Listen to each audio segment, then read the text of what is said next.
వచ్చే మున్సిపల్ ఎన్నికలు ఉండొచ్చు, మళ్ళా నెక్స్ట్ 15 నెలలు 2 years తర్వాత అసెంబ్లీ ఎన్నికలు కూడా ఉండొచ్చు. దాంట్లో బీజేపీ జనసేన పొత్తు ఉంటుందా లేదా అని ఒక చర్చ నడుస్తుంది. నేనైతే జనసేన అధినేత శ్రీ పవన్ కళ్యాణ్ గారికి చెప్పేది ఒకటే, మీరు కూడా తెలంగాణలో జనసేన క్యాండిడేట్లు పెడితే చాలా బాగుంటుంది. ఎందుకంటే దాదాపు 2014 నుంచి మా వాళ్ళు కాంప్రమైజ్ రాజకీయం చేస్తున్నారు. దానివల్ల మా పార్టీకి చాలా అంటే చాలా నష్టం జరిగింది. అందుకోసం ఇప్పుడు ఉన్న యువకులకి పవన్ కళ్యాణ్ గారంటే చాలా మంచిగా అభిమానం ఉన్నది. జనసేన పార్టీ పరంగా కూడా సోషల్ మీడియాలో జనసేన పార్టీ తెలంగాణలో కూడా క్యాండిడేట్లు పెడితే చాలా బాగుంటుందని ఒక చర్చ కూడా సోషల్ మీడియాలో ఇంకా జనాల్లో కూడా నడుస్తుంది.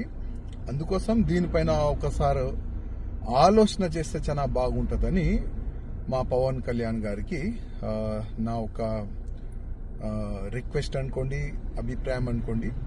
ఒకసారి దీనిపైన కూడా మీరు ఆలోచన చేయండి. ఎందుకంటే దాదాపు 2014 నుంచి మేమే చూస్తున్నాం, ఎప్పుడో బీజేపీ గవర్నమెంట్ తెలంగాణలో రావాలి, కానీ మా వాళ్ళు వెనుక నుంచి కాంప్రమైజ్ రాజకీయం వల్ల మా పార్టీకి చాలా నష్టం జరిగింది.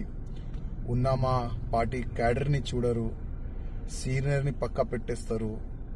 బయట నుంచి చాలా మంది ఒక విశ్వాసం పెట్టుకొని భారతీయ జనతా పార్టీలో వచ్చిన తర్వాత వాళ్ళకి అస్సలు మర్యాద లేక ఉంటుంది. అందుకోసం ఇప్పుడు జనాలు ఏంటంటే ఫస్ట్ 2 సార్లు బీఆర్ఎస్ రాజ్యం చూసినాము, అప్పుల రాజ్యం అయిపోయింది. రేవంత్ రెడ్డి కాంగ్రెస్ రాజ్యం చూస్తున్నాము, ఇంకా కూడా అప్పుల రాజ్యం అయిపోయింది.